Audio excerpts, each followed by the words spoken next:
اللہ کے نبی صلی اللہ تعالی علیہ وسلم نے ارشاد فرمایا،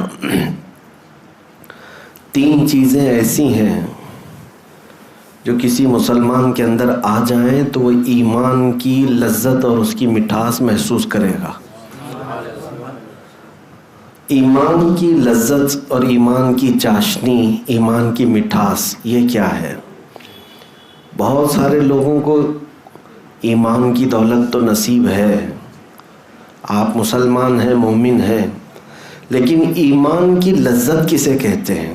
ایمان کی چاشنی کیا ہے؟ وہ جس بندے کو مل جاتی ہے تو پھر وہ دنیا میں کسی اور چیز کی طرف نظر بھی نہیں کرتا۔ ظاہر سی بات ہے، جس کو لذت ملتی ہو کسی چیز میں، اس لذت والی چیز کو کوئی چھوڑ کے جاتا بھی نہیں۔ جس کو حضور پاک صلی اللہ تعالیٰ علیہ وسلم سے لگاؤ ہے، کسی کو کسی اور سے لگاؤ ہے، تو یہ تو آپ دیکھتے ہیں جس سے لگاؤ ہے اسی کے پاس رہنا وہ زیادہ پسند کرتا ہے۔ تو یہ لذت آج آپ کو ملی ہے کہ نہیں ملی؟ اب ہم کو یہ محسوس کرنا ہے ہم کس کیٹیگری میں ہیں، ایمان کی لذت ہمیں ملی کہ نہیں ملی اب تک، اور وہ 3 چیزیں کیا ہیں؟ اللہ کے نبی صلی اللہ علیہ وسلم نے ارشاد فرمایا، جس کے اندر بھی یہ 3 باتیں آ گئی وہ ایمان کی مٹھاس پالے گا، ایمان کی لذت اسے مل جائے گی۔ نمبر 1، حضور پاک صلی اللہ تعالیٰ علیہ وسلم فرماتے ہیں، سب سے پہلی چیز یہ ہے کہ دنیا میں وہ سب سے زیادہ اللہ اور اس کے رسول سے محبت کرتا ہو۔ پہلی چیز، اللہ اور اس کے رسول سے سب سے زیادہ محبت کرتا ہو، ایک چیز اس کے اندر یہ آنا چاہیے۔ سیکنڈ تھنگ، دوسری چیز کیا ہے؟ نبی پاک صلی اللہ تعالیٰ علیہ وسلم ارشاد فرماتے ہیں، وَأَن يُحِبَّ الْمَرْءَ لَا يُحِبُّهُ إِلَّا لِلَّهِ، کسی بھی آدمی سے دوستی کرتا ہے تو صرف اللہ کے لیے کرتا ہو۔ اس کی پوری دنیا میں تعلقات، اگر دل سے کسی سے تعلق ہے تو صرف اور صرف اس لیے ہے کہ اللہ تبارک و تعالیٰ کی رضا ہو۔ میرا آپ سے تعلق کس لیے ہے؟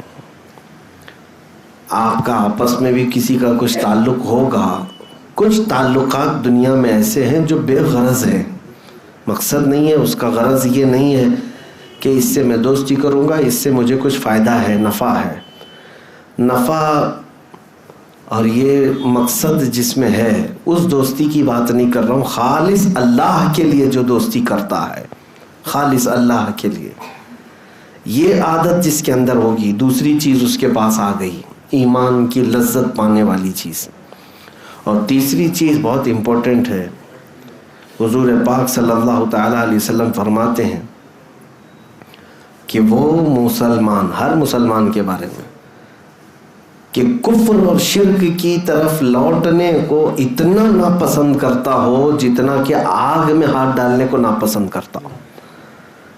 اتنا تمہارے اندر شدید کفر اور شرک سے نفرت ہونی چاہیے کہ میں آگ میں جانے کو جس طرح ناپسند کرتا ہوں، ہاتھ میرا نہ جائے، پیر میرا نہ جائے، اسی طرح کفر اور شرک کرنے سے یا کفر اور شرک کی طرف جانے سے اتنا ڈر لگتا ہو، اتنا خوف لگتا ہو، تو سمجھ لو کہ تیسری چیز بھی اس کے اندر آ گئی۔ اب وہ ایمان کی لذت اسے ملے گی، ایمان کی چاشنی اسے ملے گی، اور ایمان کی لذت جسے ملتی ہے نا، تو پھر وہ لوگ دنیا میں چوں چرا بھی نہیں کرتے، ایسا کیوں ویسا کیوں بھی نہیں کرتے، بلکہ صحابہ اکرام رضوان اللہ تعالیٰ علیہم اجمعین کی وہ صفات ہی تو ہیں، وہ ایمان کی لذت پائے ہوئے تھے، اسی لیے موت بھی ان کے نزدیک حقیر تھی۔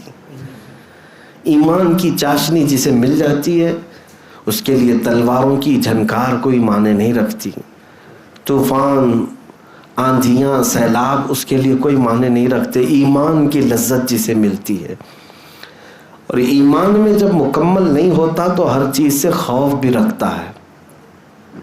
دیکھیں کچھ چیزوں کا خوف تو سب کو ہوتا ہے فطرت میں، اچانک سانپ آ گیا آپ ڈر گئے، کتا آ گیا آپ ڈر گئے، چوہا آ گیا آپ ڈر گئے، چھپکلی گر گئی آپ ڈر گئے۔ اس کو خوف نہیں کہتے، یہ خوف نہیں ہے، یہ اپنے آپ کو بچانا ہے اچانک آنے والی چیز سے. جیسے بہت تیز ابھی غبارہ پھٹ گیا تو آپ کے جسم کے اندر حرکت ہوگی کہ نہیں ہوگی؟ تو آپ کے چاہنے سے نہیں ہو رہی ہے، بے اختیار ہے. یہ فطرت میں ہے انسان کے. بھیانک آواز سے یا اچانک آنے والی چیز سے وہ تھوڑا سا سہم جاتا ہے، تو اس کو خوف نہیں کہتے. بلکہ میں جس خوف کی بات کر رہا ہوں وہ خوف ہے یہیں بیٹھے ہیں لیکن اب کیا ہوگا تب کیا ہوگا، اب کیا ہوگا تب کیا ہوگا. یہ جو خوف ہے ایمان کی لذت جسے ملتی ہے، یہ خوف اسے نہیں ہوتا. انہی کے لیے قرآن نے کہا ہے الا ان اولیاء اللہ لا خوف علیہم ولا هم یحزنون. بے شک اللہ کے دوست انہیں کسی بات کا خوف نہیں ہوتا اور نہ ہی آخرت میں کسی بات کا غم ہوتا ہے. تو خوف اور غم اگر نکالنا ہے تو یہ 3 چیزیں آنی چاہیے آپ کے اندر. پھر سے گن لو، 3 چیزیں بہت ہی اہم ہیں. نمبر 1، پوری دنیا میں آپ کو سب سے زیادہ محبت اللہ اور اس کے رسول سے ہو، اللہ اور اس کے رسول سے محبت ہو. دوسری چیز ہے آپ کسی سے بھی دوستی کرتے ہیں، محبت کرتے ہیں تو صرف اللہ کے لیے کرتے ہو، اللہ کے لیے کرتے ہو. میرا رب راضی ہو اس کے لیے میں اس سے دوستی کیا ہوں، محبت مجھے اسی لیے ہے. تیسری چیز، کفر و شرک میں لوٹنے کو سخت ناپسند کرتے ہو، جیسے آگ میں ہاتھ ڈالنے کو ناپسند کرتے ہیں. اب میں آپ سے سوال کرتا ہوں، اورلی جب کسی سے بھی پوچھا جائے تو یہ تینوں چیزیں ہر آدمی کہتا ہے میرے اندر تو ہے، میں دنیا میں اللہ اس کے رسول سے سب سے زیادہ محبت کرتا ہوں. آپ سب بھی محبت کرتے ہوں گے، جواب تو سب کا وہی ہے.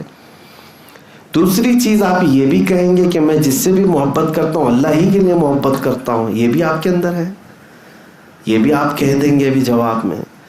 تیسری چیز بھی اگر میں پوچھوں کیا کفر و شرک کی طرف لوٹنا پسند کرتے ہو، آپ کہیں گے ہرگز نہیں، میں سخت ناپسند کرتا ہوں. تینوں چیزیں تو ہیں آپ کے اندر، پھر کیا ایمان کی لذت اور چاشنی ملی کہ نہیں ملی؟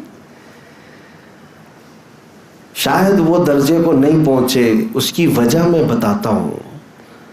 زبانی کہہ دینا اور ہے لیکن عمل سے تمہارا ثابت کر کے دکھانا اور ہے. ہاں، بندہ کہتا تو ہے کہ پوری دنیا میں اللہ اور اس کے رسول سے سب سے زیادہ محبت کرتا ہوں. میرے عزیزوں، جس سے سب سے زیادہ محبت ہوتی ہے اس کی ہر بات کو تسلیم کیا جاتا ہے.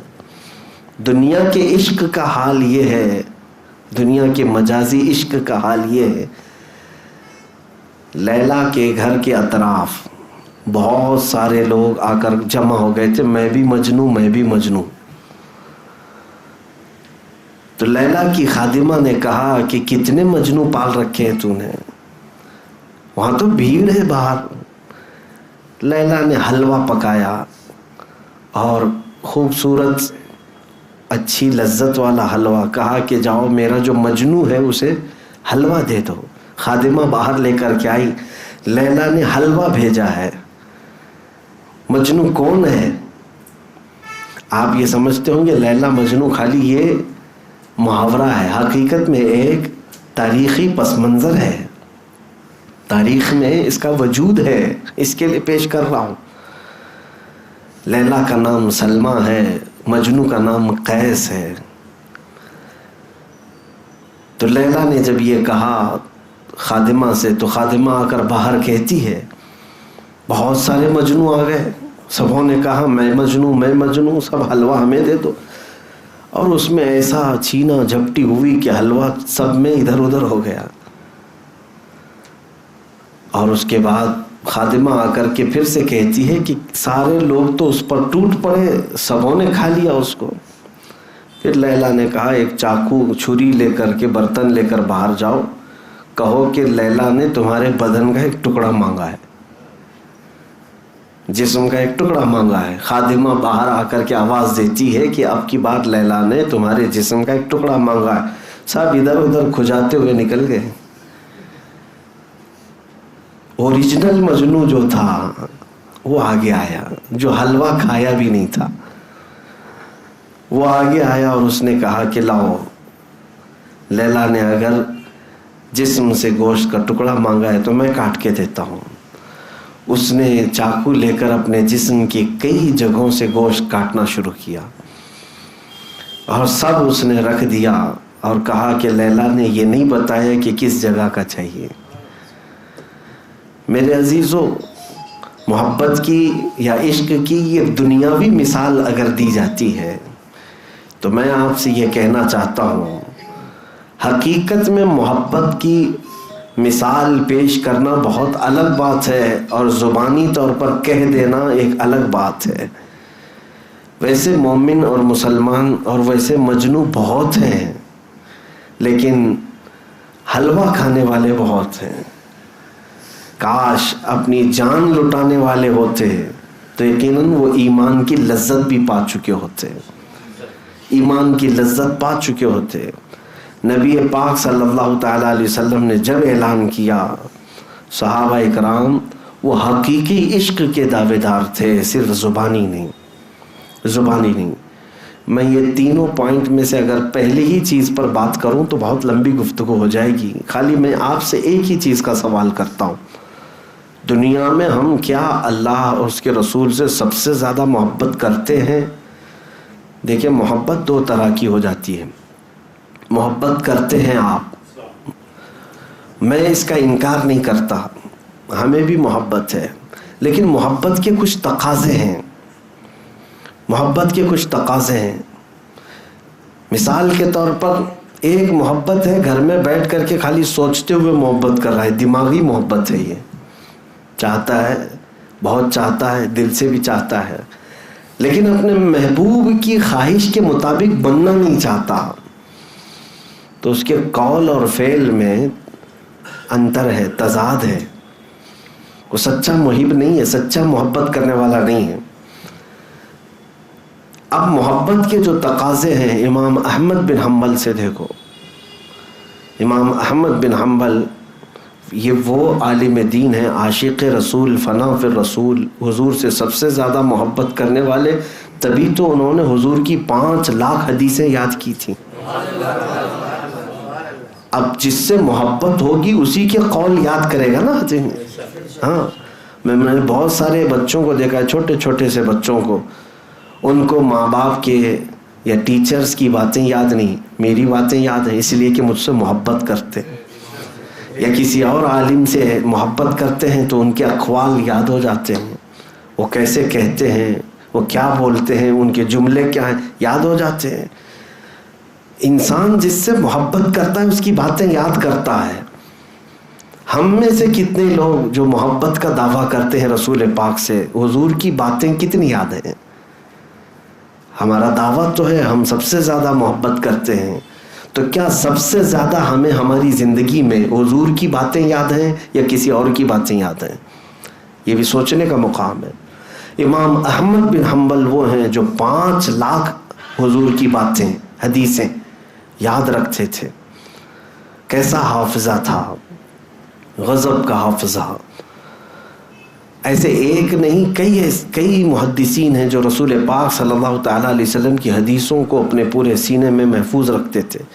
وہی امام احمد بن حنبل کی ایک مثال میں آپ کے سامنے رکھتا ہوں. تربوز انہیں پسند تھا، کھانا چاہتے تھے، کلنگڑ. اور انہوں نے یہ پڑھا تھا کہ رسول پاک صلی اللہ تعالیٰ علیہ وسلم نے کھایا ہے. اور حضرت احمد بن حنبل رحمۃ اللہ تعالیٰ علیہ اس کو زندگی بھر دیکھتے رہے، کھائے نہیں. عمر کا آخری حصہ آ گیا، کھائے نہیں. شاگردوں نے پوچھا کہ حضور یہ آپ کو پسند ہے؟ کہا پسند ہے، سنت بھی ہے رسول اللہ کی. کہا کیوں کھا نہیں لیتے؟ وہ کہتے ہیں میں وہ حدیث ڈھونڈ رہا ہوں جس میں رسول اللہ نے اس کو کتنے ٹکڑے کر کے کھائے تھے یا کس انداز سے کھائے تھے، وہ میں دیکھنا چاہتا ہوں. یہ محبت کا تقاضا ہے. ایک محبوب اپنے محب میں یا ایک محب اپنے محبوب کی ہر ادا ڈھونڈتا ہے. یہ محبت کا تقاضا ہے. اور کوئی گھر میں بیٹھ کر کے ہی عاشق ہو گیا، گھر میں بیٹھ کر کے ہی محب ہو گیا، یا بڑے بڑے جلسوں میں نعرے لگا کر کے ہی عاشق ہے، تو میرے عزیزو یہ محبت کا تقاضا نہیں. محبت کا تقاضا تو یہ ہے جنید بغدادی رحمۃ اللہ تعالی علیہ کے پڑوس میں ایک عیسائی کوئی رہتا تھا، حکیم تھا وہ حضرت جنید بغدادی رحمۃ اللہ تعالی علیہ کے گھر سے جو نالی نکلتی تھی، اس نالی میں سے پیشاب وغیرہ جو بھی گھر کا ہوتا تھا وہ سب نکل جاتا تھا۔ اس عیسائی نے دیکھ کر کے، خالی آج بھی تو یورین ٹیسٹ ہوتا ہے نا، بلڈ ٹیسٹ ہوتا ہے، یورین ٹیسٹ ہوتا ہے، تو اس نے دیکھ کر صرف اس زمانے میں لوگوں سے بتایا تھا کہ یہ ایسے شخص کا پیشاب جا رہا ہے جو کسی کی محبت میں اپنا کلیجہ جلا چکا ہے۔ ہاں، حکیم دوسری مذہب کا، اس نے دیکھ کر محسوس کیا کہ جس کا دل یا جس کا کلیجہ جل چکا ہے یہ اس کا ہے۔ یورین ٹیسٹ سے تو بہت ساری چیزیں معلوم ہوتی ہیں، لیکن اس زمانے میں بھی لوگ پہچانتے تھے، اور اسی وجہ سے یہ وہ لوگ تھے جنہوں نے حضور کی محبت میں اپنے آپ کو فنا کر دیا تھا، اور پھر ان کو کہنے کا حق تھا کہ وہ عاشق رسول ہیں۔ اور دوسری بات، ان کو ایمان کی چاشنی ملتی بھی تھی، لذت بھی ملتی تھی۔ آپ اس درجے کو پہنچو کہ زندگی میں کوشش یہ کریں، ڈھونڈ کر کے میرے آقا کی اداؤں پر عمل کروں۔ نبی پاک صلی اللہ تعالیٰ علیہ وسلم سے اگر مجھے سچی محبت ہے تو میں بستر کو چھوڑ دوں گا، اٹھ کر کے چلا جاؤں گا کہ میرے آقا کی آنکھوں کی ٹھنڈک نماز میں ہے۔ میں اپنے محبوب کی آنکھوں کو ٹھنڈک کیوں نہ پہنچاؤں؟ ارے میاں، جس سے مجازی محبت ہوتی ہے دنیا میں، کسی ایک 8 دن کی لیلا کو راضی کرنے کے لیے بیچارہ کیا کیا نہیں کرتا، اپنے کپڑے بدل لیا، بال بدل لیا، چہرہ بدل لیا، سب کچھ بدل لیا، لیلا راضی ہو جائے، محبوبہ راضی ہو جائے، اور اس کے لیے تو خون پسینے کی کمائی لا کر کے کیا کیا خرید کر کے لاتا ہے اس کو۔ تو دنیاوی مجازی عشق میں جب بندہ یہ سب چیزیں کر لیتا ہے تو حقیقی عشق جو میرے مصطفیٰ سے ہو، اس نبی پاک صلی اللہ تعالیٰ علیہ وسلم کے لیے کب سیریس ہوا بندہ؟ مومن کب سیریس ہوا؟ کبھی کسی رات کو سوچا کہ آج کی رات صرف میرے مصطفیٰ کی ہے؟ بہت راتیں اللہ نے ہمیں دیں، کوئی رات تنہائی میں ہم اٹھ کر کے بیٹھے۔ راتیں تو ہماری بہت ساری کن کن ناموں پہ وقف ہوتی ہیں۔ برتھ ڈے کے نام پر بھی ایک رات جاتی ہے، شادی کے نام پر بھی کئی راتیں جاتی ہیں، ولیمہ کھانے کے نام پہ کئی راتیں جاتی ہیں۔ یہ دعوتوں میں سے اگر کچھ بچ جائے تو ہوٹل پر اور پارٹیوں میں ان کے لیے بھی راتیں خاص ہیں۔ آج کی رات ان کے لیے بہت سارے راتیں صرف اور صرف لوگ گانے بجانے کے لیے یا قوالیاں سننے کے لیے بھی رکھے ہیں۔ اتنی ساری زندگی گزرنے کو آ گئی، پیچھے مڑ کر کے دیکھو اپنی لائف میں کوئی رات ہم نے میرے آقا کے لیے بھی خاص کر دیا تھا؟ پھر کون سی محبت کی ہم بات کرتے ہیں؟ تو پہلے ہی پوائنٹ میں ہم اٹکے ہوئے ہیں۔ 3 باتیں میرے آقا نے فرمایا، ثلاث من کن فیہ وجد بہن حلاوت الایمان۔ 3 چیزیں جس کے اندر ہوں گی ایمان کی چاشنی اسے مل جائے گی۔ ان میں سے پہلی ہی چیز پر ہم کامل نہیں ہو پائے۔ سب سے پہلا پوائنٹ ہے اللہ اس کے رسول سے سب سے زیادہ محبت ہو، سب سے زیادہ محبت ہو۔ لیکن کبھی کبھار دوسری محبتیں آڑے آ جاتی ہیں ہمارے پاس۔ وہ آپ نے نہیں دیکھا، ہم کہتے تو ہیں اللہ کی ذات سے ہمیں بے پناہ محبت ہے، لیکن عمل میں ہم نہیں کر پاتے، عمل میں نہیں کر پاتے۔ ایک طرف تمہاری دکان ہے، ایک طرف تمہارا بزنس ہے، ایک طرف تمہاری روزی ہے، اور ایک طرف اللہ کی عبادت ہے۔ اگر تم سچی محبت کا دعویٰ کرتے ہو کہ میں اللہ سے سب سے زیادہ محبت کرتا ہوں، تو جیسے ہی تمہیں اللہ کی طرف پکارا جائے حی علی الصلاۃ، پھر دیکھنے کا مقام ہے کہ اس کو پسند کر رہے ہو کہ اس کو پسند کر رہے ہو۔ عمل سے ہی پتہ چل جاتا ہے کہ تم کس کو زیادہ پسند کرو۔ نہیں، دکان ہے کیسے چھوڑ کے جاؤں گا، بعد میں بھی پڑھ لیا جائے گا۔ بزنس ہے بعد میں بھی دیکھ لیا جائے گا، نمازیں سب ملا کے رات کو ایک بار کر لیں گے۔ تو اللہ سے اگر سب سے زیادہ محبت کرتا ہو تو یہ چیزیں کیوں آڑے آ گئی؟ تو پھر جھوٹ بول رہے ہو۔ صرف ایک بات میں نہیں، بہت ساری باتیں میں آپ کو بتاؤں۔ وہ ایک فقیر آدمی کی بات میں نے سنایا تھا آپ کو۔